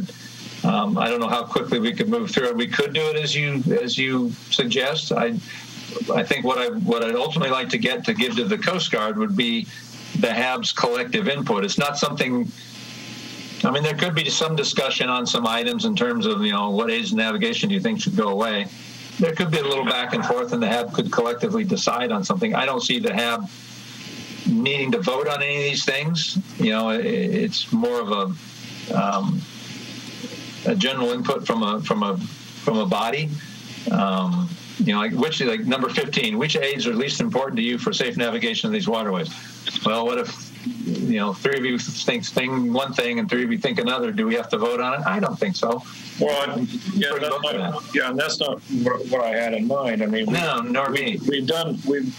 Internally we've done this sort of thing in the past, and we created a matrix, a response matrix, which I'm perfectly willing to facilitate. This is a worthwhile thing, and not only that, there's larger purposes to this than just these folks collecting this information. It has to do with their commitment to navigation support and all sorts of things. So, Ron, can I ask you a question? Of course. Have you answered your questions? I have answered my questions. Has the rest of the board answered their questions? No, I have not. I have. Yes, I have. Yes, I have. Pete. I have done this before, though. So Gene, what is your... If Eric can take a tally right now, we may be able to knock this off right away. All righty. Yeah, I think we can knock this out pretty quick. So I'll just... So Eric, why don't you, for each one of these, why don't you just poll us? Yeah, that's what I'll do, and I'll just write some quick notes, and then I'll ask you sometime in the next week, send me your written stuff, too, that you did, just so I make sure I've got it. Okay. So how many have members on the vessel? You need to poll us, okay? Yes. Yes. Yes. Yes. I have 5 of them. Yes. So we still have everybody here. Is Mark still here? Or Mark owns a boat. Okay. How many years have you owned it? Gene. 50. How many years? Gene, 50. Dana. 40. Ron. This particular boat, 6 years. Lynn. This collectively. This says it's operated in Morro Bay. If it's operated in Morro Bay, 20 years. If it's how many years have I owned it, it's 42 years. Yeah, no, it says operated in Morro Bay. Let's read the I guess, yeah, there's a qualifier there. Let's read the questions, okay? All right. Yeah. So I know how many have members own a vessel. How many years collectively have those vessels been operated in Morro Bay / San Luis Obispo? So I'm just going to go across. I'm just going to read from my screen. Local waters. Dana. 40. 40. Ron. 6. 6. Charisse, you don't have a boat. I had one that I operated in Morro Bay, and So how many years? I would say 6. Okay. Lynn. 26. 26. Mark. I think the answer, Mark, is, if I remember correctly, it's 2 or 3. Okay. Peter. 22. 22. Okay. Question 2. How many years experience do you have operating Morro Bay San Luis Obispo waters? So, Dana, how many years have you been operating a boat here? 40. Ron. 15. Charisse. 0. Well, what's the question again? I'm sorry. How many years experience do you have operating in Morro Bay? 0. 0. Lynn. 26. Peter. Eric, I have to backtrack. Current vessel, 9 years. Total years in Morro Bay, 22. Okay. Gene. 50. And Gene, did I ask you on question number 1? I don't think I got your Same number. 50. Yeah, I missed that somehow. Okay. Number 3. How many have the Coast Guard license? Anybody? Non-current, 100 ton. Oh. No. Yeah, non-current 100, but it's non-current. California boater's card. No. But nobody's got a current license. Coast Guard license? No. Coast Guard license. No. Wow. No. It takes care of 4.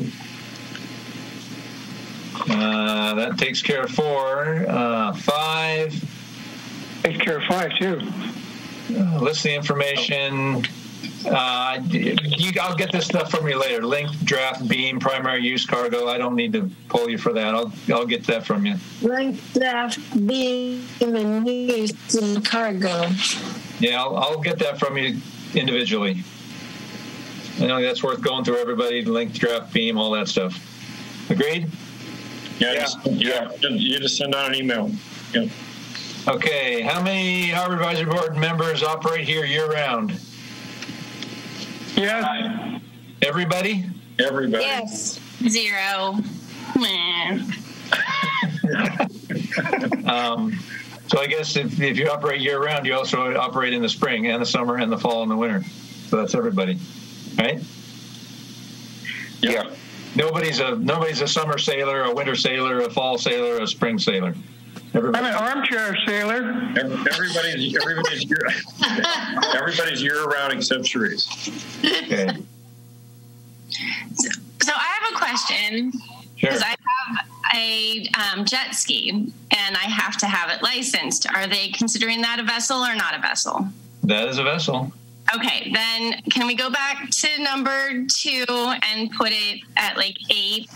And then if you want to do the number 6, it would be spring, summer, fall, not winter for me. Okay. Jet ski, huh? Okay, number 7. What methods and tools do you use for navigation in these waters? How many use paper charts? Aye. Yes. Aye. That's everybody? All 6? Well, why don't you just ask the question in the negative? How many people do not? It's going to be easier. Okay. How many people don't use electronic charts? I don't use them. I don't. No. I don't. So I do. For that theory. That didn't work out too well. Let's go the other way. How many use electronic charts? I do. There's 2, Peter and Ron. I just bought one, so yes. Oh, Gene, wow. I know. How many use ECDIS? I don't even know what ECDIS is. No. No. I know what it is, and no, I don't use it. What is it? It's it's an electronic notification. No. 0. How many of you have a gyro compass? Nobody. Peter, you don't have a gyro compass for your self-steering? No autopilot on my boat. Okay. How many use a magnetic compass? I'm assuming everybody. I do. Yes. Except Cherise. Yes. Oh. When I had a boat, I used it. Jet ski doesn't count. No compass on that. Yes. How many of you use radar? Yes. Peter? Yes. How many use? Where's Lynn? I didn't hear the question. Do you have a radar, Lynn? GPS? Radar. Radar. No. No radar. No radar. How many don't use GPS? I have, but I don't anymore. So what's that mean? What tools do you use for navigation? Okay, I would say yes. Okay. Sat nav. Who has a sat nav? We gave them away. 0. Yeah, it's like Loran. Oh, here Loran's coming back. Visual bearings. Yes. Just all keep your eyes closed. Yes. Who doesn't use visual bearings? Fathometer. Yes. Yes. Yes. Yes. Everybody. Except Cherise, because she doesn't have one on her jet ski. Jet ski. Local knowledge. Yes. Yes. Yeah. All 6. Other. Anybody else have? Yes. Dead reckoning. DR. That's visual bearings, isn't it? Yes. Sort of. Yeah. Yeah. Charts, compass, dead reckoning. No. Yeah. No, it is not. I have a tariff log. Does that count? distance. Lynn is correct. Dead reckoning is something entirely different. She's quite correct. Okay, what method is your primary means for navigation? Your one primary means. So let's do a poll, okay? Yep, Dana. Visual. GPS. Ron. GPS and electronic charts. Oh, primary. Sharice. Visual. Yeah. Who was that? Lynn. Lynn, visual. Sharice. Visual. Peter.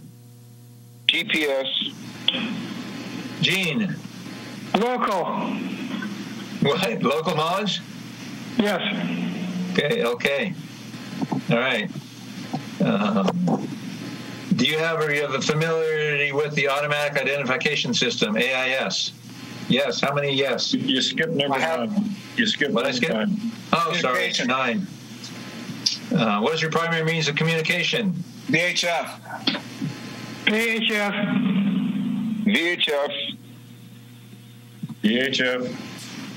All right, I'm going to say that's 5 because, Therese, you got a VHF radio on your jet ski? No. How many use HF? Peter, you got HF on that rig? No.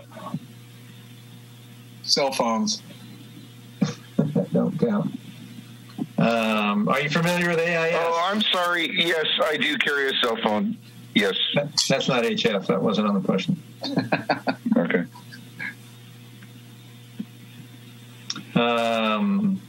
Are you familiar with AIS, Automatic Identification System? How many yeses? Yes. Yes. That's 3. Okay. You ask me if I know what it is or do I use it? Do you use or do you have familiarity with? I do not. I know what it is, but I don't use it. Yeah, I know what it is, but I don't use it either. Well, you're familiar with it then? Yes, I'm familiar with it. So that's 5. On your cell phone, an app. All right, that's okay. Number 12. Number 11. What? Number 11. I'm trying to get ahead. This time, please poll us one at a time. Okay. I guess this really only applies to Peter. Yes, I do. Primary locations, Morro Bay Fish, the boat ramp, the storage yard. Ron, would you say this applies to recreational boating? I would say not. I would say not. This is for commercial operations. Anybody else operate commercially besides Peter? Probably not. It isn't a clear question, but it does imply commercial. I copied the questions directly. Okay. I'm just going to call it commercial. Number 12. And I'll poll you individually. Does the weather wind make it more difficult to navigate in this area? If so, how and how often? So, Dana, does it make it more difficult? Yeah, until you get used to it. Yes. How? It's like sailing in a river. Current. In the bay. Oh, in the bay, current. Sorry, that's 13. Current, wind, precipitation, visibility. No, current is number 13. Sorry. Does the weather, wind make it more difficult in this area? I'm going to say no. So you have all the visibility you need all the time? No, I do not. Then visibility is an issue. Okay, I changed my answer to yes. This is going to be a long night. We're almost halfway here. Okay, so yes, visibility. How often? Occasionally? Yeah, occasionally. So the often part will say never, occasionally, all the time. Yeah. Okay, Ron. Yes, no? Yes. How? Wind and visibility, occasionally. Perfect. Charisse? I'm going to say no. I just don't go. Lynn. We seem to have lost Lynn.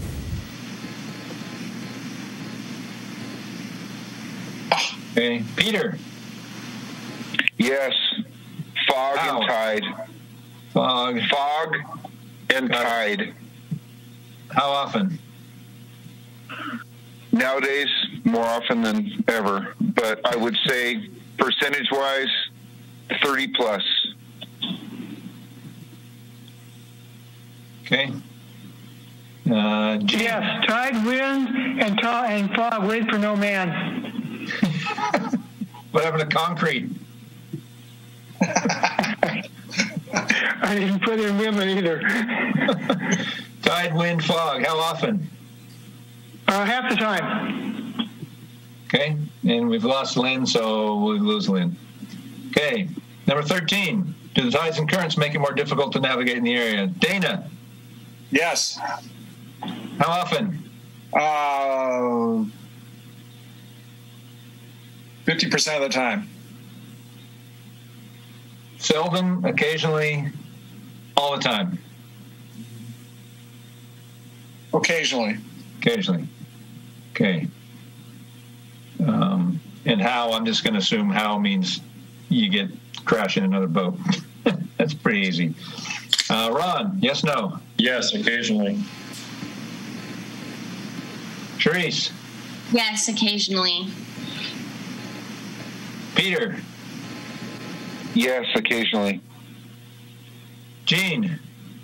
Yes, occasionally.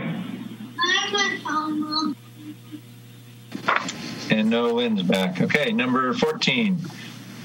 Which aids are most important for you to operate safely in these waterways? So remember, the aids are the channel markers in the bay, the harbor entrance buoy outside, a couple buoys out by Mouse Rock, one out by Point, whatever that point is, not Point Estero, Point Vegas Point, Point Bouchon. Those are our aids to navigation. And foghorn, lights, all that stuff. So I'm just going to make a collective list. Dana, most important. I mean, are you saying one specific mark or all of them?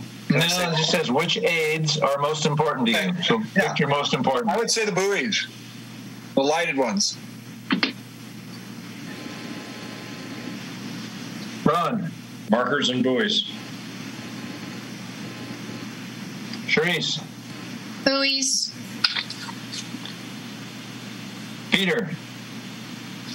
Most important, yep, the approach buoy at the harbor entrance.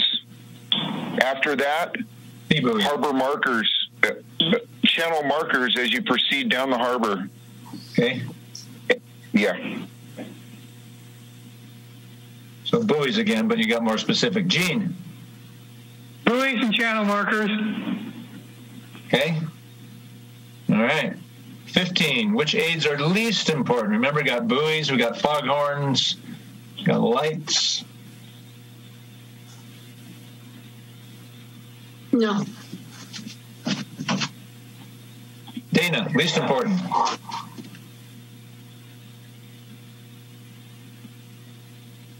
Notice to mariners. It's not an aid. Oh, okay. Good answer, though.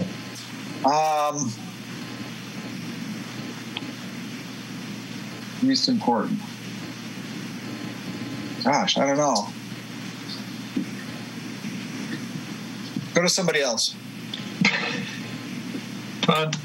Ron. None are least. Least. Which are least? None are least. Oh, none. They're all important. Can you say that? I'll say that too. You can say that. Okay, that's my answer. Charisse. And those are the only three options as far as aids go? Are there any other aids that we don't know about because they're that unnecessary?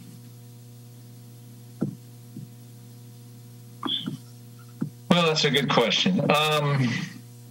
which aids are most important in these waterways, which aids are least important. I view an aid to navigation as a buoy, a light, a gong on a buoy, a bell on a buoy, a foghorn. Those are the aids to navigation. But as GPS, charts, those are aids to navigation. Radar? No. I think they're talking about the physical stuff the Coast Guard puts in the water and on the jetties. Then I would agree that all of them are important, and I wouldn't want to put any of them on a lease thing as if they're going to take it off or not use it or maintain it. Yeah, and there's not a lot of aids to navigation out here. Peter? I agree with everybody else. I don't think there is anything that's least important, but if I was to be put on the spot, for me personally, it would be the aids to navigation at the backside of the bay. I mean, I guess you could go to the granular level and, like they removed the 10E buoy. Remember that one that was off the beach? Yeah. That.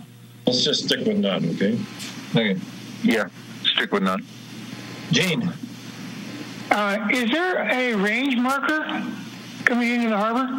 No, one's been talked about, but there isn't. Then I'd say none. They're all important. Okay. 16. In your opinion, are the aids navigation system currently adequate in these waterways? Dana, yes or no? Yes. Ron, yes or no? Yes. Therese, yes or no? Yeah. Peter, yes or no? I have some input from other members, but personally, I would say yes. I'm just wondering if there's a place to put that.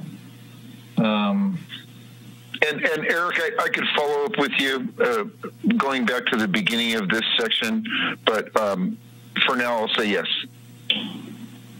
Okay, I'll collect that. We'll collect those. But there's probably somewhere in these last questions to insert that. Why do you think it's inadequate? So your membership. I think it's important to collect it. So let's get it. Yeah. Gene? Are the front channel markers or buoys lighted? They're lit through number 10. Then I say that they are adequate for now. Yes. Eric, let's go back on 16. Let me go back and ask Peter a question. Peter, do you think that the entrance from the ocean side, do you think the entrance is adequately marked? I do. Okay. Eric, go ahead. And maybe we'll get those comments from your membership here in these next questions. So that's 16. We have Lynn back. Lynn, are you there? Yeah. Okay, we're on question 17. I will get your. Did you write down your answers to all these things? Yes. Okay. Well, I will collect your 1 through 16 later. Okay. So we're on 17. 17 is yes. In your opinion, so I'm going through people one at a time. Oh. 17. In your opinion, will the aids navigation system in these waterways still be adequate 10 years from now? Dana, yes or no? Yes. Ron? Yes. Therese? Yes. Lynn? Yes. Peter? Yes. Gene? Yes. Wow. Okay, 18. Do you feel that the aids navigation in this area effectively mark any navigational hazards and best water routes? Yes, no, then if it's a no, I'll ask you to explain. So, yes. Yes or no? Dana? Yes. Ron? No, from the ocean side. If it's if visibility is very poor and the sea is up, coming in from the ocean side, this is a professional commentary, is challenging. Okay, so the sea buoy and the number 2 then, the harbor entrance buoys basically. Yeah, well, actually outside. Inside is fine. Once you come in, you're fine. But outside. Okay. Sharice, yes or no? Yes. Lynn, yes or no? Yes. Peter, yes or no? Yes, with some input from members, Eric, which I'll follow up with you on that. Okay, so that's sort of a no then. Yeah.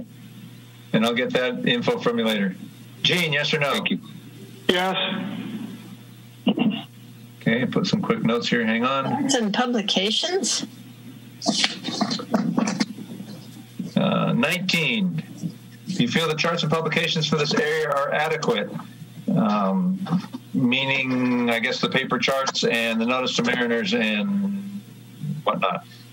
Yes or no? And if no, explain. Dana, yes or no? Yes. Ron? Yes. Sharice? NA.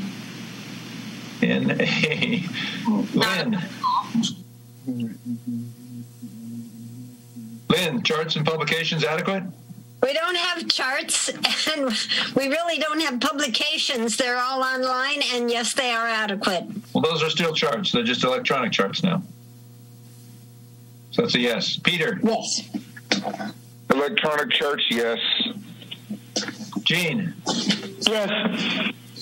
Okay. New page. Hang on.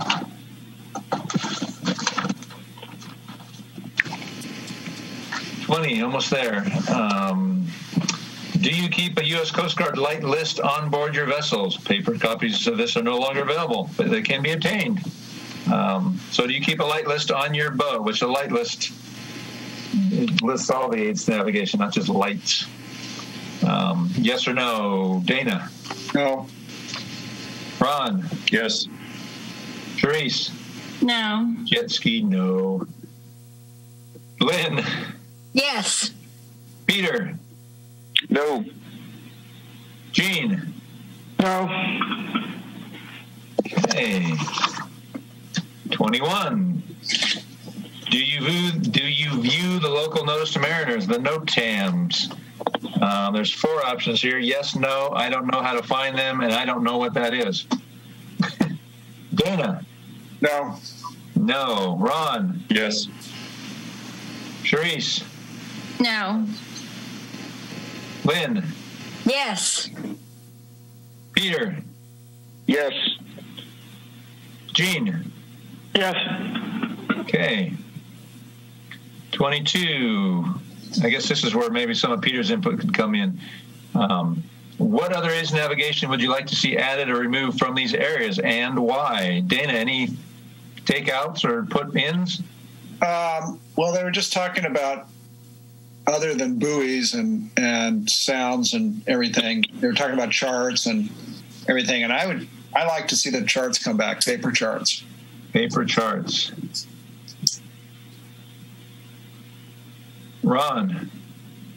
Additional marking on the ocean side. So that ocean comment again, okay. It's actually a good idea.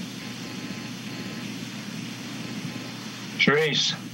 Nothing to add. Lynn? I agree with Dana. The return of paper charts. But they are available if one wants to go seek them out. Yeah, find somebody still got them in stock. That's one. Peter? Well, here comes the input from other members of the association, Eric. One member in particular mentioned an additional pair of buoys between the turning buoy adjacent to Pump House and the next set of buoys at Target Rock, meaning one more set between Target Rock and the turning buoy that's essentially in front of your office. So the one on the corner is number 8, the red one. The next one, seaward, is number 6, so something between 6 and 8? Yeah. One member asked for an additional pair of red and green somewhere between those two. Okay. There's a big gap there. I'm just moving ahead here. The second member mentioned the permanent channel marker. He called it a concrete piling. Yes, that is I think adjacent to and south of the yacht club. That's number 14. Thank you, Eric. Number 14. He asked that additional reflective material be mounted on it and possibly a better radar reflector after 2 members have had a mishap there. That's but that's good. In response to Ron's concern about the entrance, I've wondered, this is sort of old school, Eric, so I'm going to run it past you. Entrances that have a set of range lights really, that can be really beneficial in lining up for the entry into a harbor. And with the exception of all the town lights in the background, I wonder how effective it would be. But a set of range lights is always a big aid if you're trying to come in questionable conditions. That's my opinion. Yeah, we've looked at that in the past. Yeah. Okay. Your comment on the number 14 reflectors and radar, I think that's probably something I'm just going to bring to the local Coast Guard and have them talk to their AIDS navigation folks, because that should be, I don't think that's a Waterways survey thing. I think that's probably deficient in either I don't know what it's a big steel pole, so I don't know how much more radar reflective you can be, but maybe the reflective stuff may just be worn out. But if I may comment, Eric, on that, number 14, he mentioned that a couple of his people, the fishermen, had a problem with that. Yep. I have had 2 or 3 transients have a problem with that in the last year and a half. And it's because it's not showing up on radar, or it's not having enough reflectivity? I can't tell you why. I can only say that at least 2 boats have run into it. Okay. And another one. Can I weigh in? Can I weigh in here, Eric, real quick? Yeah, absolutely. I think the cause of the problem with our guys was very close to nil visibility and fog, and the actual number 14, is it, was lost in the clutter of all of the moorage and everything else around it. I think may have been the problem, but I'm guessing at this point. I think that's correct.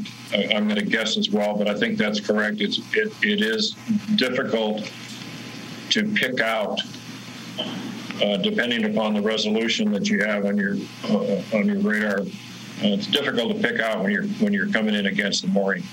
No, I agree. Especially whatever direction you're coming from, you're viewing it with all the boats behind it to some degree. And in the case of the yacht club, the boats that are all around it. But also an additional comment that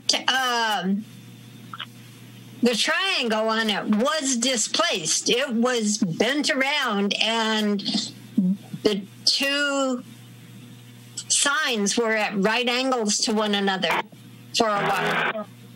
Okay. Well, I'm going to go personally look at that, but I think that's a thing I'll bring to the local AIDS navigation folks and just have them come do some work on it. They're always looking for an excuse to come here. But okay, that's good input. Any other stuff, Peter? No, thank you. Gene, anything on what other aids would you like to see added or subtracted? I like the idea of having range lights, and I also like to have them keep the flags that they raise. The what? The flags done by the Coast Guard Storage Building. Oh, notice the weather flags? Yeah. The warning flags, yes. Yeah, they just started doing those again. As you know, our weather mast deteriorated and actually fell over. But I think it's a good visual for somebody to see right away and make a decision. Yeah. So the Coast Guard's now doing those lights and flags. So, okay. Anything else anybody wants to add? Note problems you see with this waterway, suggestions for improving it, attached sketches, any other things? Nobody's raising their hand. Seeing none. Done. That wasn't too bad. 20 minutes. Okay, anything else on that agenda item? That's it. I will still ask you for your individual input. Just email it to me or come by the office, slip it in the mailbox, whatever you've written down, just make a copy of it. That gives me some information. That'd be great. Okay. Thank you all. All right. In a special meeting, if I recall correctly, there is not an opportunity to declare future agenda items, so the next thing would be a motion to adjourn. So moved. Can I make one quick comment first? Of course. In the past years, the last 20 or 30 or 40 years I've been on the bay, there has been lots of eelgrass that would break off in the fall. For the last 10 years, I have not seen much grass of eelgrass. This year, I've seen more eelgrass breaking off in the back bay and drifting down the bay in large rafts, most I've seen in the last 10 or 15 years. I think that's a good sign. It is. The NEP's in touch with them on a fairly regular basis, and they are seeing an increase as well. And we're still trying to figure out why it all died off a few years ago, and then I was trying to figure out why it's coming back. But no, that's good. That is a good thing. Yeah, Gene, are you there? Yes.